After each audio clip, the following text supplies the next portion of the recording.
A very warm welcome, dear brothers and sisters, to the Redemptorist Friendship Circle, a podcast by the Redemptorist community of the Vice Province of Malaysia and Singapore. In this podcast, we try to talk about everything Redemptorist. We try to introduce you to the Redemptorists around the world and try to talk about interesting and current topics in and around the Catholic Church. I am Terence Wee, a Redemptorist, serving here in Novena Church in Singapore and a host of this podcast. Now, usually I have my co-host, Father Gerard Lewis, another Redemptorist priest from the Vice Province with me. But however, if you have been following our previous episodes, you would have known that Father Gerard is currently in Texas, USA, doing a sabbatical program. And he indicated that the program is now in a somewhat intensive state, so he needed a break to focus on the program. So today I will be flying solo. However, not to worry. As a compensation, I've decided to bring out the big guns. So my guest today, also a Redemptorist, is a multi-talented multi-talented person and someone who have many wonderful stories to share. And in fact, I believe many of our listeners here in Singapore will be quite familiar with him. So without further ado, let us put our hands together and welcome Father Patrick Massang. All right, Patrick, welcome. How are you, Patrick? Thank you, Terence. I'm fine in this hot summer afternoon in Ipoh Gardens. Okay, yeah, it's just as hot here in Singapore. So very nice to see you. So as I said, I believe some of our listeners they are familiar with you, but perhaps some will find you an unfamiliar face. So just give us a brief introduction of yourself and tell us perhaps what was your vocation story? How did you become a Redemptorist? Give us the highlights and tell us all the interesting stuff. Well, I had my calling when I was very young, but as a young man, I said it is all an emotional upsurge or whatever it is. I never took it seriously at all. I guess the calling grew more and more when I went to work and it had to be tested. I went to see some spiritual directors. I spent time with the Jesuits and I had an interview with the Franciscans. But the one thing I did was to stay away from the Redemptorists because I just felt I couldn't fill such big shoes. Oh, Because they why came is to that? our parish and gave amazing missions. And I said, no, this is a different order altogether. And the Franciscans, I hardly got to know them because I only saw them in their brown robes. They would come in, breeze in and breeze out. So the only other alternative was to be a diocesan priest. Mm-hmm. But my parish priest said, you should give the Redemptorists a go. And I says, I can't do that. They are just up there. And, I just felt it's not my calling. Okay. Anyway, to cut the story short, when I really felt, okay, I should give them a shot. Uh-huh. And when I went to see my parish priest again for spiritual direction, he says, they normally will recruit in January. So, Patrick, you're in the middle of the year. You can resign from your job and you can, apply. So that's what I did. Okay. I applied. I had good recommendations from the Archbishop, from the Monsignor. All the papers were in order, including my parish priest. And I attended the Vocation camp because my peer people were already entering the Redemptorist. So I said, no problem. The seminarians came to visit my home and says, Patrick, you have no problem.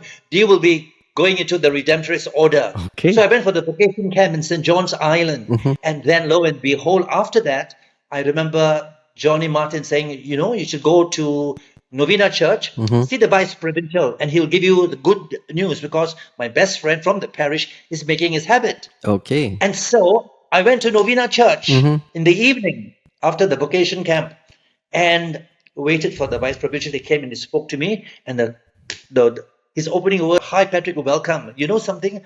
I wish the ground before me could enter. I mean, could open. So it could swallow him. And I said, it's very strange for you to say that. Father, why? He says, Patrick, I don't know how to say it, but I'm very sorry. We cannot accept you. Oh my gosh. Go back. Yes, go back and get your job. And I said, Father, did you get the recommendation from the Archbishop and the Monsignor and my parish priest? He said, yes, we got that. But I'm so sorry, we cannot. And I tell you, my whole world just collapsed. I said, oh my God, many are called, few are chosen. So I walked out into Thompson Road where the bus stop was with my cousin, and I sat there waiting for the bus. I was really, really so shattered. But I told him, give me 2 minutes, I'll go back to the shrine there in Novena Church. Because Mum said, if you have any problems, say 3 Hail Marys. I went to the shrine and I prayed. I said, Mother Mary, I feel I have a calling. And if it's really a calling, you work that out for me. Okay. And they told me to go back and get my job. If it's in God's plan, I will get my job back.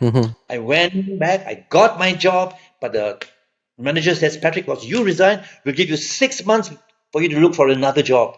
Okay. And in 6 months' time, the Redemptorists called me and said, are you interested? I'm like, oh, lo and behold, are you joking? I went back to square one. I went back to my girlfriend, and life was, when I said, all right. That's when I said, all right, if they say it's time for me to join, then I went in. So what was the first rejection all about? Were they playing a practical joke on you, or? No, it was Father Pang, the novice master. Okay. Because he knew the other 5 candidates already. All right. He wasn't willing to take in a stranger from Malaysia that he did not know and did not meet. So the last minute, when my application came to him, he says, I do not know this Patrick Massang. Qualifications all very good, but I will not take that risk. Oh dear. It was Father Pang. Okay. And he reminded me recently when I went to Singapore, he says, Patrick, I withheld your application. I can't remember why. And I said, Father Pang, you are the one that, but I'm so glad that they asked me to wait, and so here I am to tell that story. That, being rejected, but we don't give up. Yeah. So that is a pass. I'm sure that must have been an interesting start. So, was it smooth sailing after that? I would say it was smooth sailing. There were moments when you have your doubts, and we read about perseverance, and after we take our first vows and we renew that. I think perseverance kept me going, and deep down inside, I just felt I just have to work it. If it's really my calling, whatever it is, God will accept me with all my iniquities and all my shortcomings. Wonderful. Somehow, this raw diamond will be polished in the end. Yes. So that was it.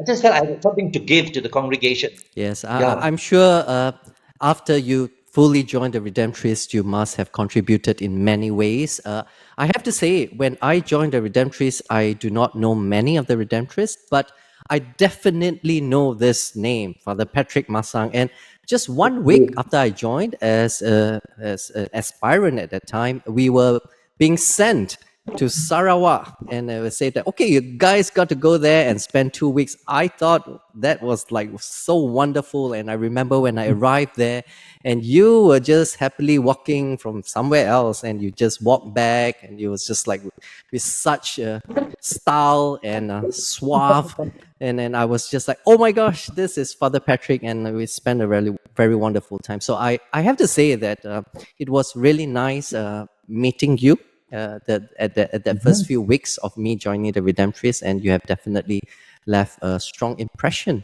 on me. So thank you, Patrick. Yeah. So still inspiring as to many. But today is not just about you. One of the reasons why we have invited you into this podcast is to try to understand also the community that you are in.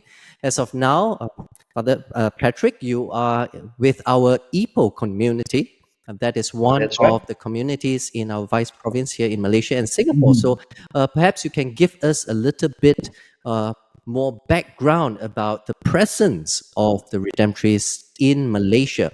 So could you give us just a very general background? How did the Redemptorists came to Malaysia? I believe that they came to Singapore first, and then they went over to Malaysia, and then we established communities both in East and West Malaysia. So just give us a little bit of a background as to how the Redemptorists came to Malaysia and what was the establishment and presence like.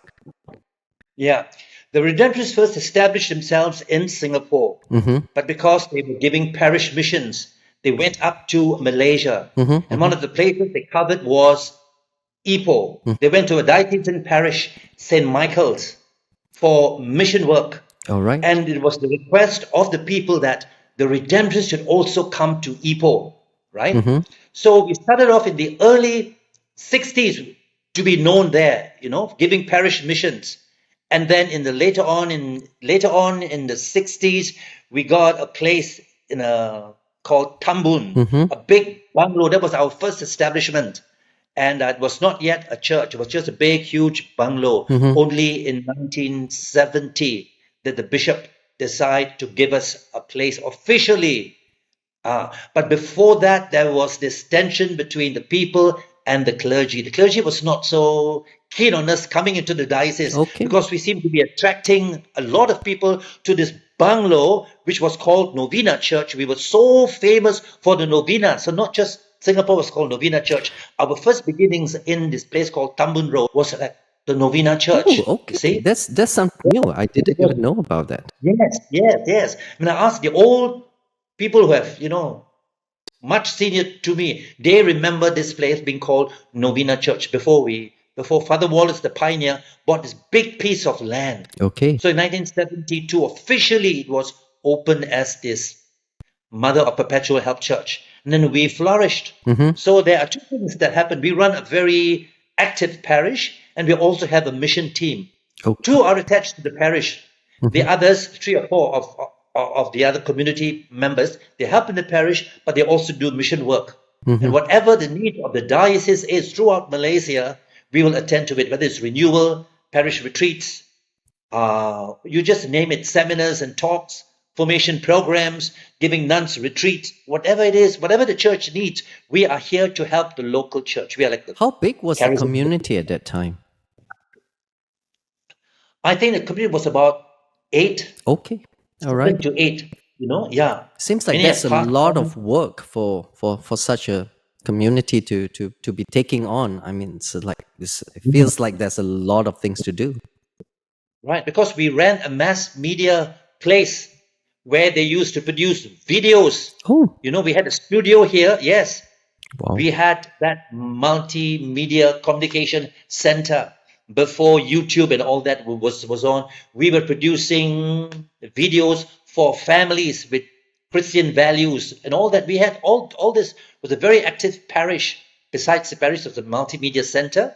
And then you had the mission team that went all around Malaysia giving parish renewals and parish retreats and talks and whatever it is, which the local church needed at that time because very few religious were doing this. So we were in great demand in Malaysia and in Okay. Sarawak All right. and So, Sabah. so just a very quick question. Before 2019, actually, when I joined, our vice province was known as the vice province of Ipoh. How did this name came to be? Why did at what point of time did we call ourselves the vice province of Ipoh? Because you go back right from the very beginnings, the pioneers in Singapore, there was a threat of communism. And Malaysia seems to be a more stable place compared to Singapore. Okay. And was easier to register this with the government. It's gazetted through parliament. This name came about. So it was more stable to register this, our presence in Malaysia. So that's why the pioneers did this. They registered this in Malaysia. Okay, so at that time, although it is called the vice province of Ipoh, the vice province actually consists of all the members from Malaysia and Singapore also. All right. Yes. And how did we get inroad into East Malaysia then? Invitations. Okay. Because our reputation just spread widely, and because the Australian fathers were asked to give clergy retreats in Sabah and Sarawak. So that was the first exposure, giving clergy retreats and then renewal programs. And then the name of the Redemptorists as missioners went all round, and we finally ended up in the church by the river because a new bishop was appointed, Dominic Sue, in 1987, and he was short of priests. He sent letters to all the religious bodies, orders. The Redemptorist was the only one that said, we will give it a try. And the vice provincial at that time, Father Edmund Dunn, said he will go and visit the place. And he found so many churches abandoned in that sense. One of the most poorest was Dalat, the church by the river, that had no parish priests for more than 10 years. Then he decided, I think this is the parish which is the poorest and the most abandoned. We will take this on. And then we took it on. Everything changed after that. Okay. So do you want to Yes. describe a little bit of the change? Because To be honest, before I became a Redemptorist, I have already heard of the Church by the River because I'm sure for at a period of time you were going around promoting your cassette, the Church by the River. Oh, So when I was a young kid, maybe at 12, mm. 13, I've Oh, already wow. have the cassette Church by the River, Okay. and I never imagined one day I will go to the Church by the River and meet this famous Father Patrick Massang. So perhaps Yeah. you can just share with us a little bit of the how did the church develop, and were you the first one? I'm sure for a long time you have been associated with the Church by the River. So give us a little bit of a breakdown. So how did the church? Right.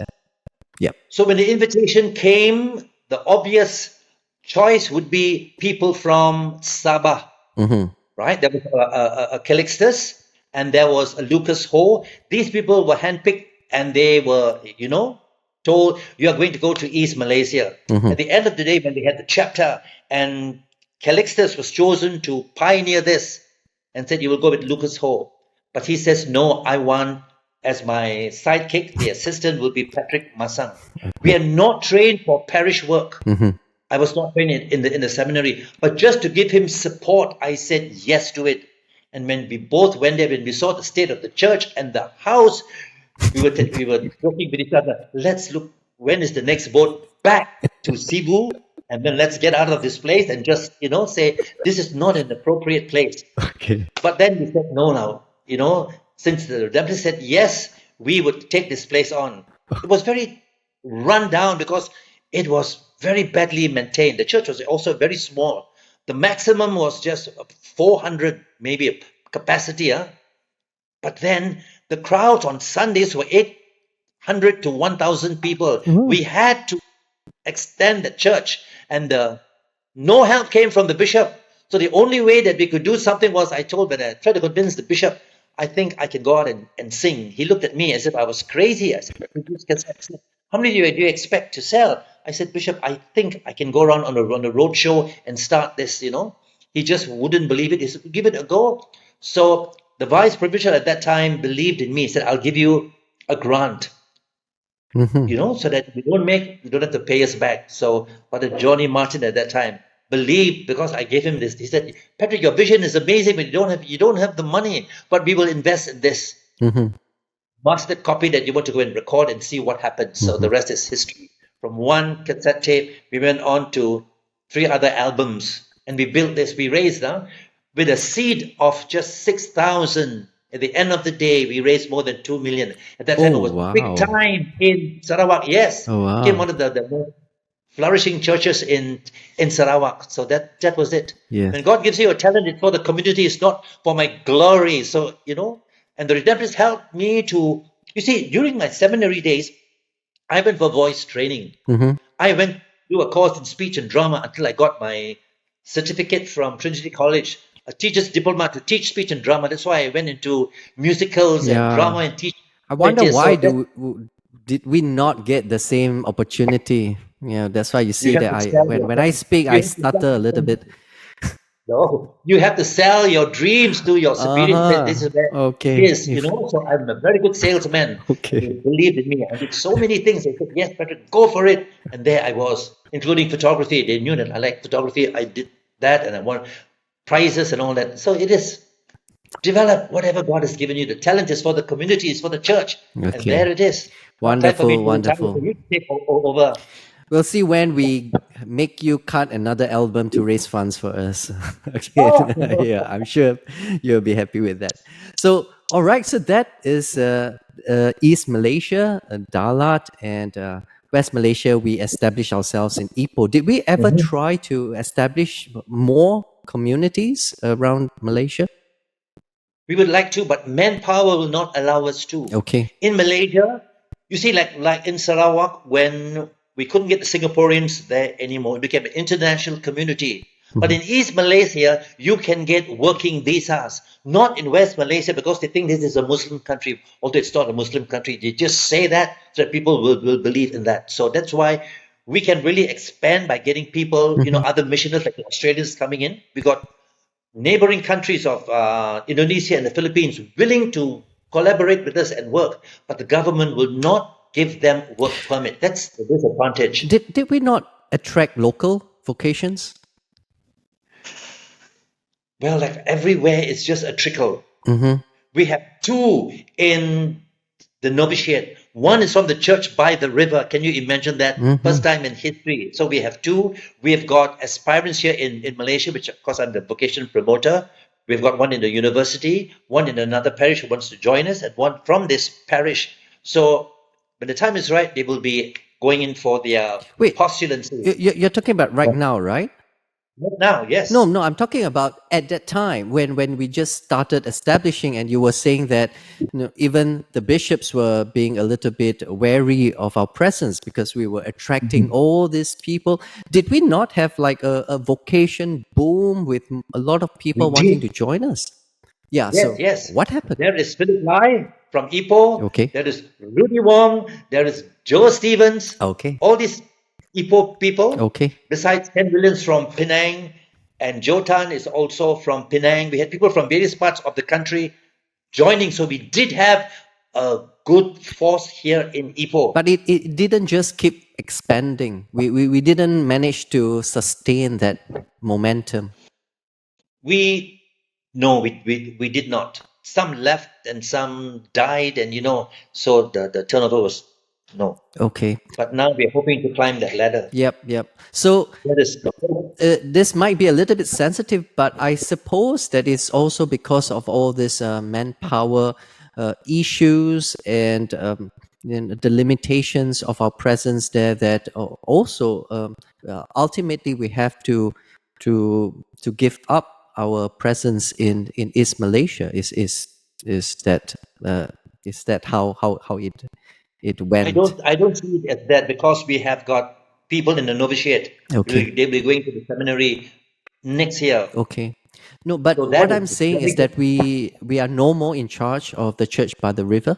At one point of That one, time, yes. yeah. That one we had given it back to the bishop. Mm-hmm. But now there is an invitation for us Yes. to go back there and start a place. He's given us a place near Mukha, one of the divisions there. He wants us to start a Marian shrine, something Marian in his diocese. He said that is something that is missing since we left Dalat. He wants us back. Okay. So it's up to the vice provincial to go and negotiate because we got two requests, one from Cebu again and one from Miri. So that's in on the drawing block. All right. Yeah. So we have to Wonderful. So at least we have quite a bright future, and hopefully we will start again and expand again, and to have a stronger presence in Malaysia soon in the near in future. Malaysia, definitely better possibilities because of work permit. The Okay. government will give All foreign right. priests that. So That is maybe great promise. sorry. So maybe we can just turn the focus a little bit back to Ipoh and Yeah. the parish there. So as of now, we are running a parish in Ipoh called Our Mother of Perpetual OMPH Church. Yeah. Can you tell us a little Yes. bit about this parish? What is there anything unique about the parish itself, and how does the Redemptorists make their presence felt in the community? Yeah. You see, first of all, we are not a shrine like in Ipoh. Like, This is a diocesan. Oh. Oh no, sorry, like in Singapore, Okay. like Novena Church. This is not a shrine. all right. This is a parish, a diocesan parish run by the Redemptorists. So we come under the bishop. He calls all the shots, whatever the programs that he has, themes, whatever, trust, we have to run them. Right? So it's a full-fledged, vibrant parish that have outreaches to the poor. We've got what is called the Caritas. Okay. That we go out, right? That we even cater for the indigenous people, the Orang Asli. Then we've got, we call them Finns, friends in need, families that are poor. We reach out to them. There are poor students that we give free tuition to. There is the RCIA program. There is a big charismatic renewal program. There is the youth movement and all the ministries that every church needs. And we also run another parish for the Tamil-speaking community. The Chinese community has come into the mainstream church. So all the other ministries, as in any other parish, is running, right? And so besides that, the community of the others who are not attached to the parish will run parish missions. Okay, so we have some of us that focuses on all the parish work and just run the True. place Yeah. like a parish, and but we still have some of our guys there that focus on parish missions. Yes. All right. Recently, we did two big missions, one in the minor basilica Mm-hmm, mm-hmm. in Butterworth, yeah, and another one in Bukit Mertajam. So we have all this going on. When I they're do rigorous, remember we do. before COVID, we do have more collaboration between Malaysia and Singapore. So when there are missions in Malaysia, quite a few of us from Singapore are being invited to Yes, join in, and I just enjoyed all the missions. It's yes, always very wonderful. The difference between the missions in Malaysia and in Singapore is that most of the missions in Malaysia, you have to stay in the parish itself for an extended period of time. You really get to yes, know the people. Yeah, after a month or two, you really get very attached to the people, and yeah, yes. it always feels a little bit sad when we end the mission and we have to Yes, leave. that's right. Over here, we do spend a lot of time, but the only difference is that we always come back to Novena Church or to our own communities at the end of it. So it's a little bit different in terms of the experiences. Yeah, It's wonderful to stay in another parish, yeah, to yeah. stay in a home of other people, how they accommodate us. You really get to know the parish so well because you cannot return to home base. It's too far away. Mm-hmm, mm-hmm. It's miles and miles. So it's really a different mission experience for Malaysia compared to Singapore. Okay. Singapore, you go back to home base at the end of the day, after your visitations, you go home. Here, no, you go back to the parish that you are in charge and you're all there. I mean, you're there 24/7. Yep. Yeah. Yeah. Well, again, hopefully in the near future we can do some more such parish missions with more manpower.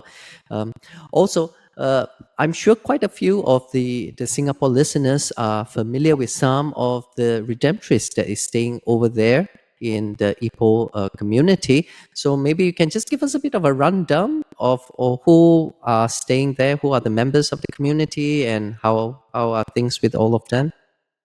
Right. First of all, there is Father Joe Stephen. Mm-hmm. He is the parish priest. Mm-hmm. I'm his assistant. He Okay. still goes and gives retreats. He gives talks also in Singapore. That is Philip Lai, who is going to retire very soon because he's 75 already. But he's also on the mission team All right. and he's good for the Chinese speaking community. Mm-hmm. Mm-hmm. That is Paul Key, also not part of the parish, but in the mission team. And when there are missions, Mm-hmm. he goes and supervises the pastoral care in the hospitals Mm-hmm. Mm-hmm. in Ipoh. Okay. Then there is Eugene Fernandez, Mm-hmm. but he has been seconded to help out as a spiritual director in Penang, the seminary. So he's Okay. attached there. All right. Yeah. Yeah. So that's it. So when we need help for missions, we will call anyone available. Yeah. Like Good luck to the a Penang mission in Penang, I told seminary. you. Sorry. Yeah. Yeah. Anyway. Yeah. So yes, that these are all the redemptorists over there, and at different times they have come here to Singapore. So quite a few of the people here in Singapore would have already met some of these redemptorists over there, and Yes. yeah, it's nice to know that they are all doing well and still working hard in all their different ministries. Okay, so maybe we just take some last moments to focus on you now. So you are always known to be very multi-talented, and I'm sure just being in the parish, that's not going to stop you from pursuing some of your interest in the name of helping the congregation and for our vice province, of course. So what have you been busy with lately? Is there any new projects? Or is there anything interesting that you are working on? Well, we are so parish based. Mm-hmm. We just finished a parish mission up north. Now I'm with the youth. They're preparing for Easter. There is a big play that is going to go on. So I go in to supervise. I'm Mm-hmm. helping the other commentators and readers for Holy Week. Mm-hmm. That's what I do at the moment. This is it. while when I'm free, I'll be doing the online novenas, which is there, which Okay. is So which this Saturday will be a 200th edition of the devotion since the exactly. pandemic. So, Yeah. for the listeners who do not know about it, Father Patrick do have a weekly online novena. I think it started during the pandemic, right? Pandemic, Yeah, it yes. started off during the pandemic, but it kept going. Is going strong, and Father Patrick always marketed it as the best novena in existence. Most Yeah, creative. yeah. But it still falls under the Redemptorist community. Yes, We indeed. claim to have the best novenas, or at least to our Mother of Perpetual Health. So that's good. So a big congratulations to you for the Yes. 200th episode, is it? Yes. Is it gonna be like Perseverance. something special? Are you having like special guest star, or something big for the No, 200th no, no. episode? We just get it's always low key. Oh, come on. Yeah. So it's just 200 the number. Okay. Yeah. So for any of the listeners, if you want to know more about this novenas that Father Patrick is conducting, we will be putting it on our show notes, so you can just click the link and enjoy the novenas of Father Patrick. So how about your singing? Are you doing any? Are you cutting any new albums? I don't think I have time to do that at the Ooh, moment. yeah. We have one musical in our minds that is parked somewhere because of the pandemic. We're supposed to do a big musical in Kuala Yes. Lumpur, Yeah, but the yeah, yeah, pandemic stopped yeah, yeah. everything. You know what I mean? I remember So we've got previously you were also talking about some ideas for a musical, and it was like gonna be really funny when you're mentioning about it. I was just keep, keep laughing. I do hope that that musical will become a reality in the near future. You guys are yeah. working on it now. Uh we've parked it somewhere at the moment Okay. because our main writer is not feeling well. Mm-hmm. The creative person in that place, you see. Okay. I'm a lyricist, so I'm still writing. I'm still writing. Okay, Yeah. that's very good. And any new song coming? The I believe the last big hit was when we have our new church, and you uh, wrote a Oh, song this love. for our Mother Mary, the icon of love. Yeah. So the other day we Yeah. just had our vice provincial retreat, and Patrick managed to like give us a private rendition of this song. So maybe later you can actually end this podcast with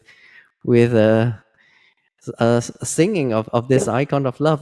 You just need Ah, to sing the part where you hit the high notes. That's all we want. You know, like okay, I just give you a bit of time to just warm up your vocals a little oh bit. no, I'm down. My throat is very bad. I just It's okay. recovered from the It's flu. okay. No, no, So I'm say not kidding you. all the great singers, yeah. But when they open up, when open their mouth, beautiful Oh, sound comes out, and that's what I like to share with the aspirants and all that coming in. There are so many things that we can share, so many senior citizens in the community. So give it a shot. okay. As I did, I never gave up. You know, when they said, go home, get your job back, I thought that's the end of the road. But when God calls, He knows what to do. Really. So does it mean that anyone who is interested can just come over and Yes. spend some time? Just write to us. Mm-hmm. Write to us. I'm the vocation promoter. I will see to it. I will reply and we can meet somewhere, either at your place. I will travel anywhere if you're interested to join us. I Okay. will go anywhere. All right. Wonderful. So yeah. Is there any other things that you would like to say before we end this particular episode? Yeah, important to pray for more vocations. Mm-hmm. Mm-hmm. Very important. And also this whole thing about synodality, Yeah. how we are working with the lay people, this new way of being church, communion, participation, and mission. Pope Francis has come up something so amazing. Mm-hmm. That is our identity for the future, for our survival, actually.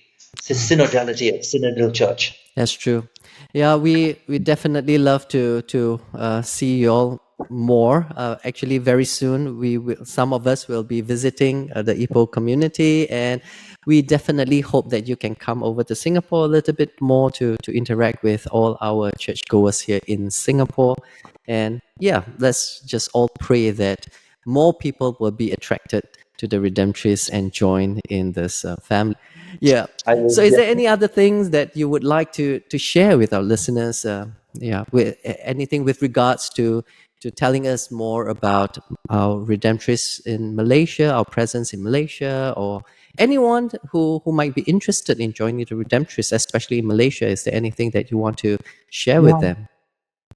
As Jesus, come and see, come and stay with us and see what we do. Mm-hmm. Spend time with us, and you Okay. get to know us better. Not from just reading something. You must come into the experience Okay. of what community life is like and how we run a parish differently from the diocesans, All because it's right. always teamwork. And there's so many of us with so much of interesting stories of our past. It's quite a crazy family, but I think it's worthwhile and it's very interesting. The So, missions that mission work is just to make people more interested in joining us, so I think, Patrick, you just have to sacrifice and sing us a little bit to end this podcast. So, Terrence. You yes. cannot do that to me. Oh, come on, just a line or two, whatever that. You are the icon of love, the icon of God. Love. Okay, amen. Great. That's it. Woohoo! We will play the song on whatever it is. Yeah. All right.